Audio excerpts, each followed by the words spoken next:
یالکه فقیر شاه دادا دا نن دې بیا څه چکر چلولی دی دا ټول د تکبیر کیل دی پیرا. قدرمنو نن به موږ ستاسو سره د پښتو د نوموړي مزاحیه اداکار لیاقت میجر صاحب په حوالې سره خبرې اترې کوو. خدای بخښلي لیاقت میجر صاحب د پښتو د فلم یو داسې نوموړی هنرمند و، یو داسې تکړه اداکار و چې همیشه یې ډېر ښکلی او معیاري کار کړی و. نن به موږ ستاسو سره د هغوی د فن د هغوی د ژوند په حوالې سره تفصیلي خبرې اترې کوو چې هغه چرته پیدا شو، چرته لوی شو، فلم انډسټري ته څنګه راغو او اخري ژوند یې څنګه تیر کو. نو پروګرام تر اخره وګورئ. د لیاقت میجر اصلي نوم لیاقت خان و چې د نوښار په خاوره یې زیږون شو. د بي اے نفس یې آرمي جوین کړه. چونکې په کمیشن برتي شوی نو د میجر په حیثیت یې خپله ډیوټي کوله او په دغه وجه لیاقت خان لیاقت میجر جوړ شو.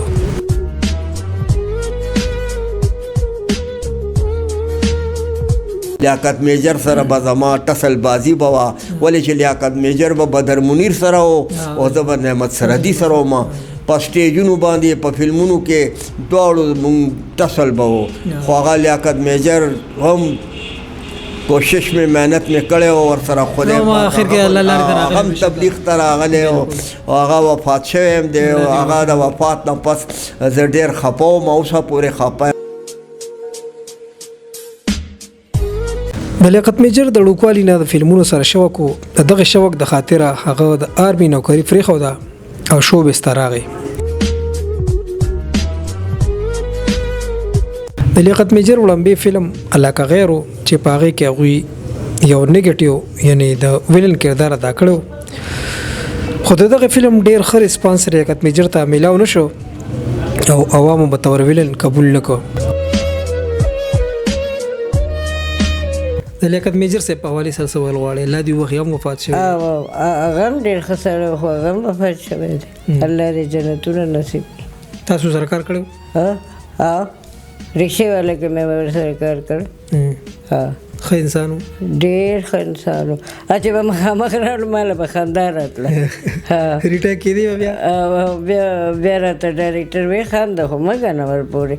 نو ما ویې مې زه څه وکړم؟ نو د مذاقي اکټر دی نو چې مخامخ راشي ما له خندا هغه شکل و صورت د هغه ایکټینګ داسې و چې خندا به راتله. نو بیا چې کله فلم اوربل جوړېده نو هدایتکار ممتاز علي خان صاحب لیاقت میجر په یو مزاحیه کردار د 37 کلندر کې ساين کو. دغه کردار دومره سپر هټ شو چې لیاقت میجر د 37 په نوم مشهور شو او دومره مشهور شو چې 37 د هر فلم ضرورت جوړ شو. څنګه چې د بدر منیر، یاسمین خان او نعمت سرحدي نه بغیر د پښتو فلم نیمګړی و، همدغسې د لیاقت میجر نه بغیر د پښتو فلم نیمګړی شو.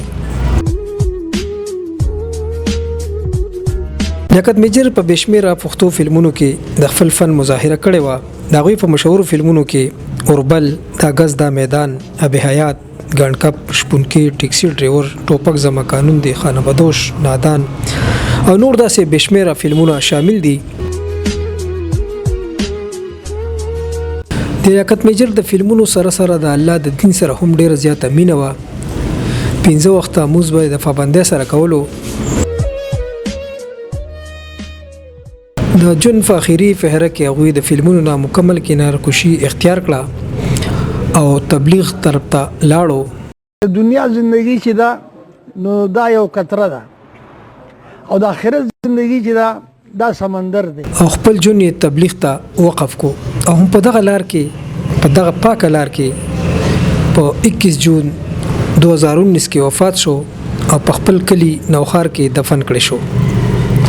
قدرمنو دا و د مشهور اداکار خدای بخښلي لیاقت میجر صاحب د زندګۍ احوال. که زموږ نه په دې پروګرام کې څه غلطي شوي، څه کوتاهي شوي، نو موږ ته بخښنه وکړئ او د اصلاح دپاره موږ ته کمنټ هم کولی شئ. او که پروګرام مو خوښ شوي نو بیا هم خپل رائے اظهار د کمنټ په ذریعہ کولی شئ. اوس په دغه موږ اجازه غواړو هر چرته چې خوشاله اوسې آباد اوسې د الله فامان. لیاقت میجر سے ډیر زبردست سړی و، الله دې وبخي، خدای دې ولایت ماړه جنت ورکړي او ډیر ښه سړی و. بس هغه سره ما یو څو فلمونو کې کار کړی او بس زه به ورته څه ووایم، ډیر ښه سړی و.